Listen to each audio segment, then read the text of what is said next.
Hello, Cancer. Welcome to Dove and Serpent Tarot. My name is Paul.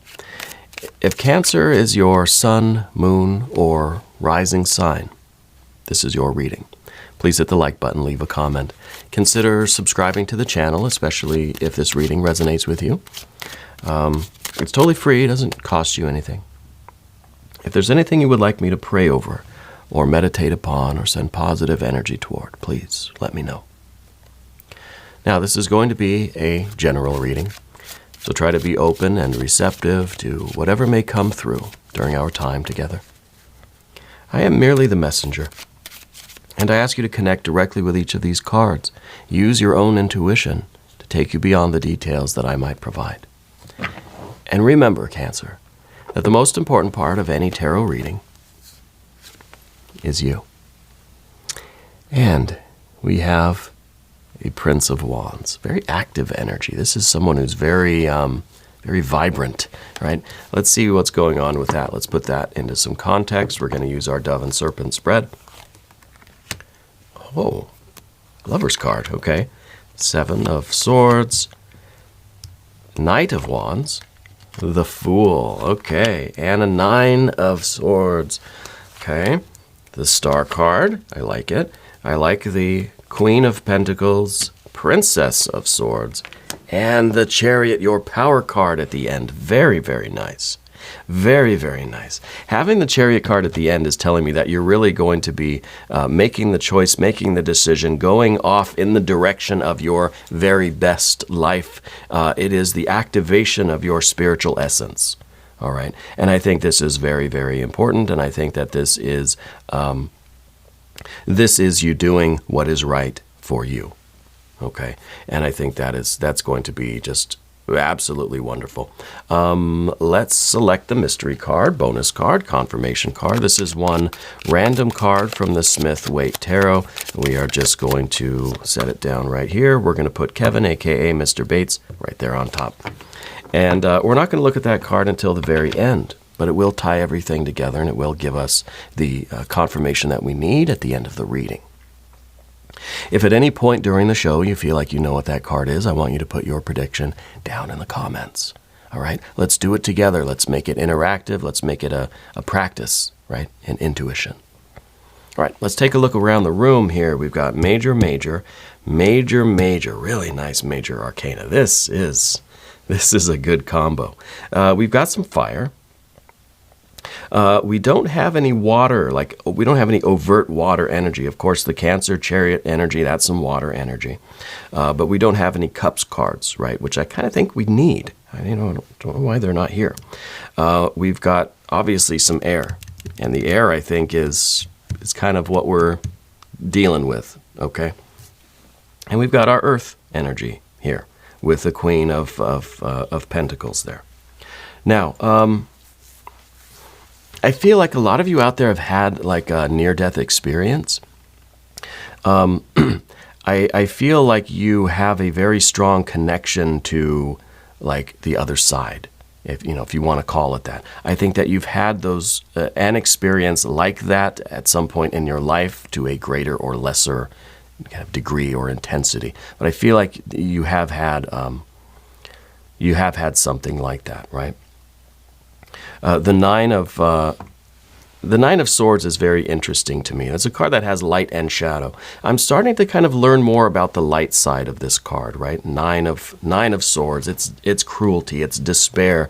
It is kind of that, it's that moment. Let's say it's that near-death moment, right?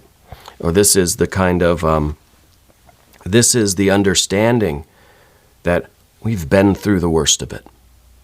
Yeah. This is kind of in some ways a card that says you've had such challenges in your life that there's nothing that can surprise you now. Yeah. That there is, and I feel like this is in the future position for a reason. I feel that a lot of you really have kind of like an angel watching over you. I really do. I feel like you're meant for great things. And when people say you're meant for great things, it doesn't mean you're meant to be the president of the world, or you're meant to be like the celebrity or the richest person in your neighborhood. No, you're meant for great things. You're meant to experience great things. And what is great things to you? Is it love? Is it family, friendship? Is it connection? Is it creativity? Is it freedom? Is it a knowledge of self? Is it a connection, a union with God, goddess, deity? Right? What are those great things that you would, if someone had to ask you, what are those great things that you're meant for? I like that question. Let's talk about this fire energy, though. I feel like there is someone entering your life. I feel that this. I feel like this Prince of Wands here is a contemporary, somebody about your age. Now, it's not gender specific, but it may be a male energy. It may be, and in that kind of masculine energy, I feel like they are somebody who kind of. It's almost a whirlwind. It's almost like they just kind of show up out of nowhere and they make this huge impression on you, and then they're gone, right? Unless we make a connection, unless we somehow say, wait a second. I feel like this happens very fast. Knight of Wands, fire on fire. This is a rushing fire. I think that this situation comes on very quickly. It's something that just in the chaos of the day, suddenly this person is in front of you and they just have this glow about them. They are just this charismatic, creative, passionate seeming person. It's just, there is this intensity that you feel with them. I think you're instantly drawn to them. Okay. And of course we've got this Lover's card. All right. And the Lover's card to me is you kind of, and I know, I don't really focus on love readings. I don't do romance readings on this channel. I try to make these, life readings more than something specific. But I do feel as if as soon as this person enters, I put these cards backwards, as soon as this person enters the room, you kind of instantly are having visions of what could be, right? You instantly have this, you have this, this epiphany or this spiritual experience of what this possible future could be with this person. And I think in a lot of ways, for a lot of you, this is going to be a romantic thing. This is this kind of love at first sight sort of energy, right? And with the Fool up here at the top, it kind of feels like this is something that makes you feel a little giddy, a little lost in the clouds, so to speak, right? A little bit kind of dreamy in a way, right? And, and this is a little bit cliche. And sure, the Seven of Swords, though, underneath is that other part of you that says, wait a minute. Not doing a love reading on Dove and Serpent Tarot. This is us resisting that. We're rejecting that, even though there are all the signs of that. You've got the kind of the sweaty palms, your heart's starting to beat pretty fast, you got the butterflies. And I think that we are trying to reject this. We are trying to say, no, I've got other things I got to do. But it's one of those things that feels kind of like it's going to persist, And the Seven of Swords underneath everything is telling me, really, that if you don't explore this path, you might grow to wish you had, right? You might kind of grow to regret that. There might always be this feeling of, God, what could it have been? It could have been something else. I feel Spirit's telling me to mention something about the lungs or the breathing. I don't know if you maybe have recently gotten over some sort of a respiratory issue. As you know, I have in the past month, really, I've had this breathing thing. But I feel like a lot of you are experiencing a similar kind of chest cold or some sort of a breathing issue going on. Okay. These details come in really just to confirm the energy and to offer some synchronicities and some connections for us as we're in this energy. But the Fool's really telling me that you kind of went a different way with your life. That this kind of instant connection with somebody doesn't happen for you. Or maybe it does, but we reject it. But we just say, nope. Right? That's why there's no water cards here. We're not looking for that, right? And, I think that it's served you well, this kind of attitude, and especially with the Queen of Pentacles in the environment. I feel like you've really been building up a life for yourself. You've been really making a lot of progress in your life. Now, what about for those of you that are already in a relationship? Okay, how do we deal with something like that? I don't want to get into that area. I don't want to go down that road with you. That could be part of this air energy, why there's this resistance, why we're just saying no, right? I'm just reading the energy here. I'm not telling you what to do. There's no judgment cards here anywhere, right? We're just kind of saying what the energy feels like. And it doesn't necessarily have to be romantic, but I feel as if we're meeting with this very fiery, charismatic, creative energy, right? A very strong personality, right? And I feel like it feels like it's going to be a good mesh. And that's something that I think you feel kind of intuitively. All the signs are pointing in that direction. You got your magic 8-ball keep saying, yeah. And you're just like, no. But maybe it's something that's more platonic. Maybe it's something more of a creative collaboration. Maybe it's something of a more professional work kind of thing, right? We can have this kind of strong connection with somebody. It doesn't have to be romantic or love. We don't have to get married and all this sort of stuff. The Lover's card doesn't always mean romance, okay? It means connection. It means a choice to unite with something that is leading us where we want to go. That's something that is meant for us. It's a person, it's a place, it's a thing. It's abstract or concrete, usually a person. But this could be that kind of it could be an artistic collaboration, right? It could be this person that just walks in the room and you just think, we're destined to be in a band or whatever, right? But the problem that we have here, I think, is the kind of the mental opinion, really, that we have about this. And I think it's because you decided to go a different way in your life, and this is not really compatible with that. You're this wandering fool. You're doing your own thing.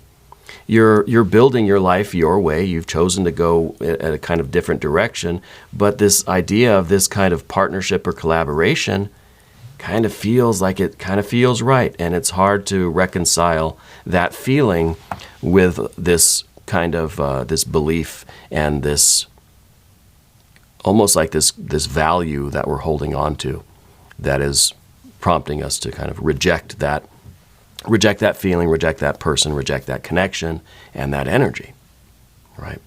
Let's go to the path of the serpent. And as we do this, I'd like to ask for your subscription. If you haven't subscribed yet, please do. Totally free.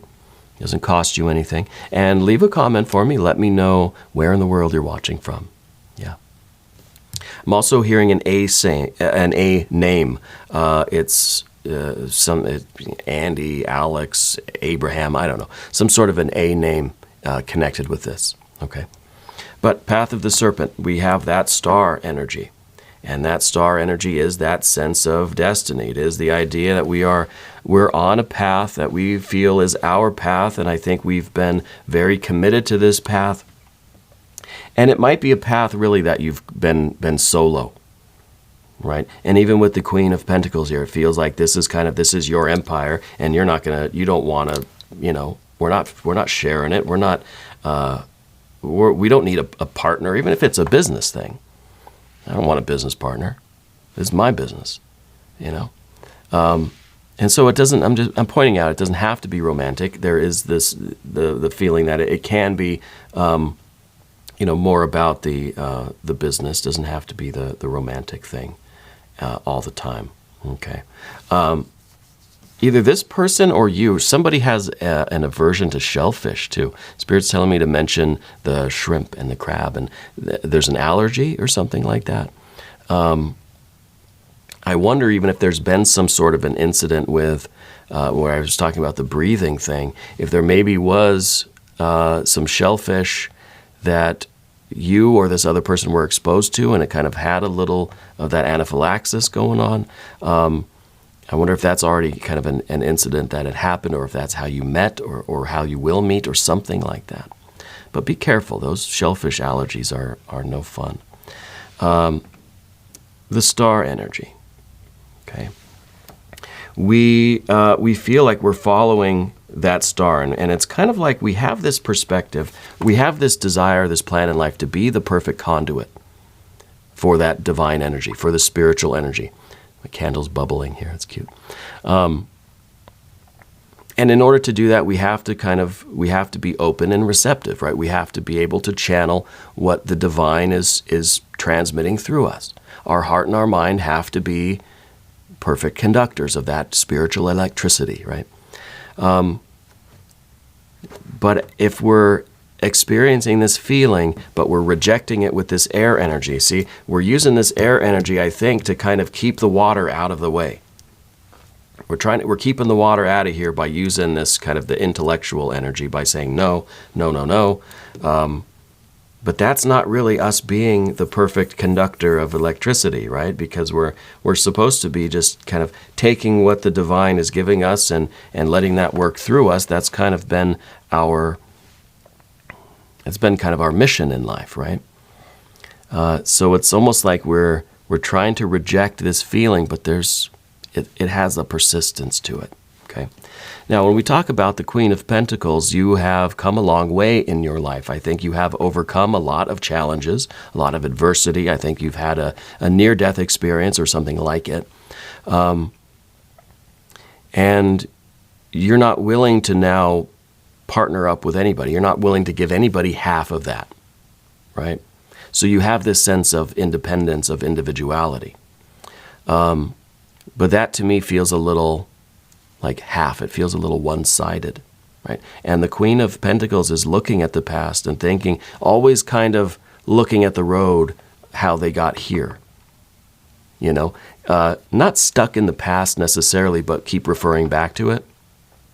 Well, when I was a kid, or last year, or 10 years ago, or I went through that, I did all of that, and I'm here right now. So there's a lot of this kind of, we're identified with who we were and what we have done and what we have been through, rather than identifying with who we are and what we will do and what we're going to do and where we will be, right? So this card needs to turn and look toward the future, okay? And the future doesn't have to be identical to the past. And that's the thing about the future, is that it's sort of unknown. I feel like that's what we're rejecting here with the Princess of Swords. You hear my candle, this one's bubbling as I'm talking. There's the water energy, right? Trying to kind of work its way in. And, you know, melted wax kind of got that fire, water vibe to it. The Princess of Swords is trying to deal with I think there's an insecurity about the future, and I don't want to step on anybody's toes or make you feel a certain kind of way, but I think that's why we're so identified with the past, because we don't want to think of the future, because the future hasn't happened yet, and we don't know what it's going to be like, and that is a little bit frightening, you know, for any of us. And so that's the obstacle. The Princess of Swords is in the position of what we don't want. That's the obstacle. And this is us really kind of trying to battle our way into the future, right? But thankfully, we've got our Chariot. Thankfully, we've got our spiritual energy activated. And really, the Chariot is what we become when we allow the divine energy to work through us, and we allow ourselves to be who we are, to be how we really are. Let's stop trying to fence ourselves in. I think we're building this kind of, I see a barbed wire, or a chain link fence, you know, with the razor wire at the top.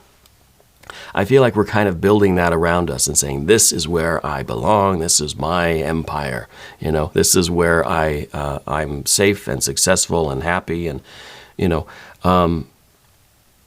we've got to learn to tear those fences down. And to me, that kind of chain link, barbed wire, razor wire looks a lot like the Nine of Swords.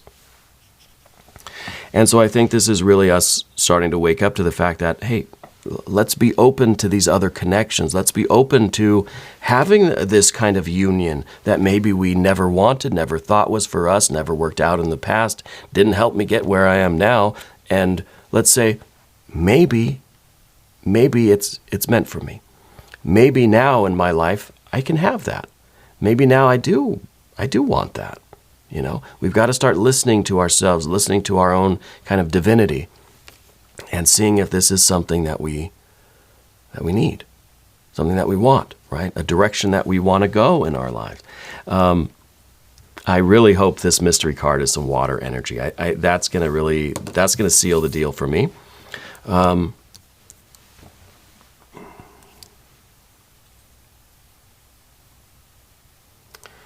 Yeah, I'm thinking it's got to be water. If you have a prediction, put it down in the comments. I'm thinking 2 of Cups, 3 of Cups. I mean, any of them, 6, 9, 10, any of the water energy, right? Or it's going to be a repeat of the Lover's card. 2 of Cups or Lover's card. Let's see what we have. Oh, look at that. 2 of Cups. Yes. I've been kind of off my game lately with predicting the mystery card, but I think I'm back, baby. 2 of Cups. To me, there is that connection, and I think that this is confirming that if you listen to yourself and what Spirit is telling you, what your heart's really telling you, you do want this. You are open to this. It's risky. It's uncertain. There's this insecurity and anxiety about the future, but this is something meant for you. This is something that you want. There's a reason why this person is so striking right at the beginning. You know, there's a reason why they kind of stand out in the crowd to you.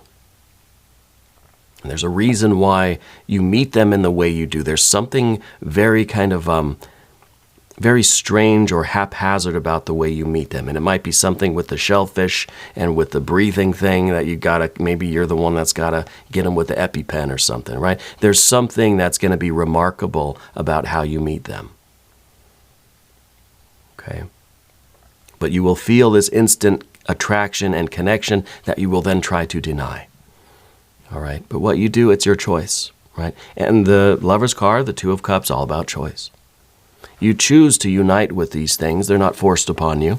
They are choices. They are choices. And interestingly, this 2 of Cups shows the winged lion coming out of that union, right? It's meant for wisdom and courage come from the uniting and love between two souls, right? But also the lion is the Leo energy, which is the fixed fire energy, which represents the Prince of Wands. It might be a Leo person that you meet. It could be, but I just think it's interesting that there's that connection there with this, with this winged lion and the Leo kind of energy. It doesn't have to be a Leo person. It doesn't have to be a fire sign person. I think that fire is just representing the kind of quickness and it almost like it happens during like a fire drill, like a fire alarm or something, or there's some kind of a hectic hustle of people. Yeah. Well, maybe the shellfish thing, I don't know, but something remarkable about how you meet them. That's something, it's kind of fast-paced. Yeah. But anyway, we're going to do an extended reading. If you want to stick around for that, click on the link up here in the corner, or there's one down in the video description. New readings for Cancer, usually every Tuesday and Friday. This is a bonus just for you. Aren't you lucky? If you haven't subscribed yet, please do. Totally free, doesn't cost you anything. Leave a comment for me. Let me know how you're feeling. I want you to know that you're the most important part of Dove and Serpent Tarot. I thank you and I love you. And we're all in this together.